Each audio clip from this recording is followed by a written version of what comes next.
we're saying goodbye to Exodus. Bye. Chapter 40, the last chapter. We've been doing devotionals in the book of Exodus, and we're at the last chapter, which gives a summary of the setting up of the tabernacle, just repeats all that was built, all the materials used, 36 through 39. Now in chapter 40, Moses sets it all up. So you can read that. Or you have read it. Read it.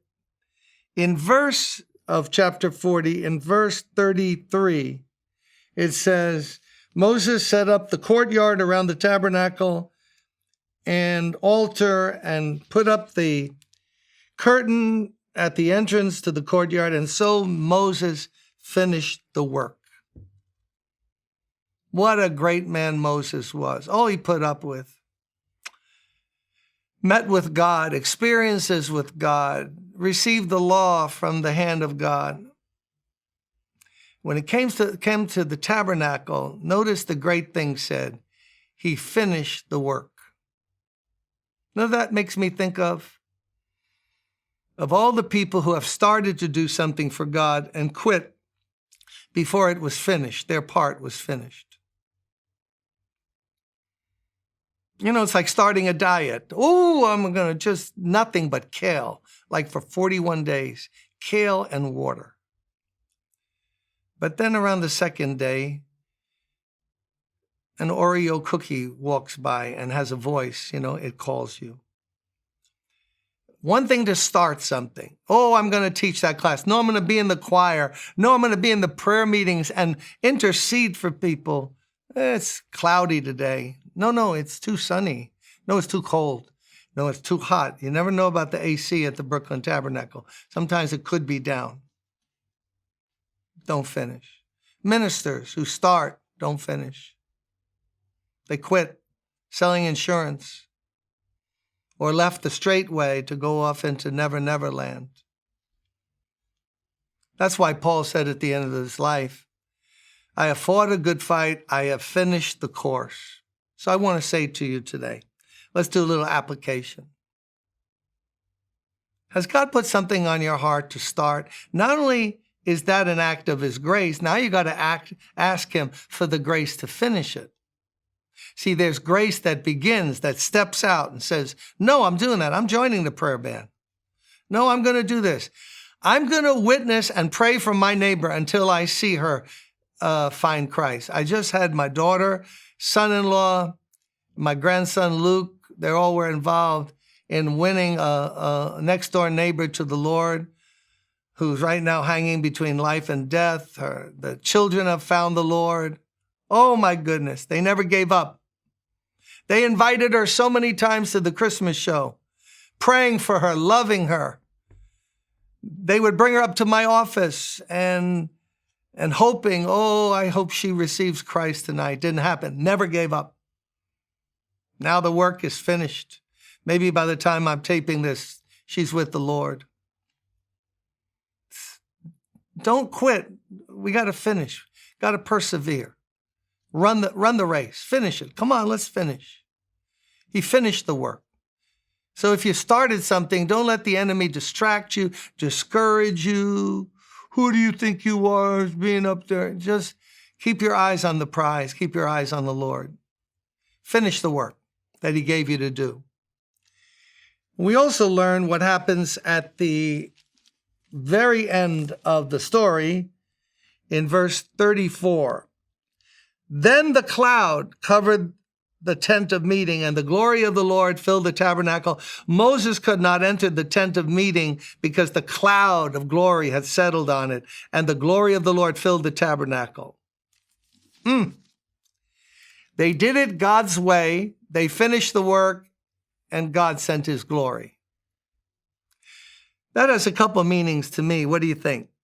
First of all, when we finish our work here on earth, the glory's not going to come down. We're going to go up to the glory and be there forever. But you got to finish the work. Don't miss out on that. The glory of the Lord. To see Christ in all his glory. But that also speaks to me of the fact that the greatest gift God can give you to show his pleasure at what we're doing as a church or a person is to send his presence. Have you ever noticed this about the presence of God? I'm talking about the manifest presence, something that you can spiritually discern. It's happened, I can't even count all the times I've experienced in meetings, not just alone, but in meetings, the Lord just invading the place. Remember in an all-night prayer meeting many years ago in our church on a Friday night, I don't know, 1:00 in the morning, God's presence just came. It was so sacred and so real that you don't want to move. You're afraid to open your eyes. Oh, wonderful. And do you ever notice this? The presence of God is always fresh and new. No matter times you go to church, no matter any time he warms your heart, or you sense his presence as we're praising God or praying or whatever, you never go like, oh yeah, I know what this is. No, never. Ever new, ever fresh. Am I right? The glory of the Lord, the presence of the Lord. You know, Moses, remember when he left the tent of meeting where the presence of God was in such a real way, Joshua stayed behind. Couldn't just soak in enough. He wanted more. May we all be lovers of God's presence. And then finally, look at the grace of God. In all the travels of the Israelites, whenever the cloud lifted from above the tabernacle, they would set out. But if the cloud did not lift, they did not set out until the day it lifted. So the cloud of the Lord was over the tabernacle by day, and the fire was in the cloud by night, in the sight of all the Israelites during all their travels. Oh, so many good lessons in that, isn't there? First of all, God is so gracious, he wants to direct his people. Now, this was not a moral law. This was not kill, don't kill. Thou shalt not kill, don't lie, don't commit adultery. It wasn't laws like that. It was personal direction for his people. And if he gave it to Israelites, won't he give it to you and I, who are now in his body through faith in Jesus Christ, part of his church? Notice, even at night, when nobody could see anything, he provided a pillar of fire so they knew. Notice this also. Sometimes they'd stay possibly 3-4 months or maybe a year in one spot. And people say, haven't we been here long enough? Let's get out of here. You know, I love change. I saw a brochure about Bermuda. Can we go? No, the wiser heads would say, look up. We only go where he leads us. Isn't that a great note to end on our study in Exodus? To be able to sing, where he leads me, I will follow.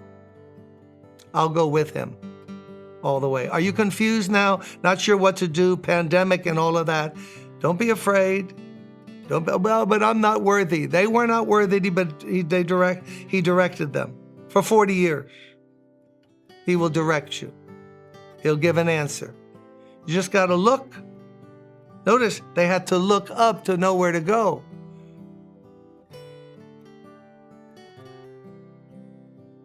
And as they looked, he was faithful to guide them.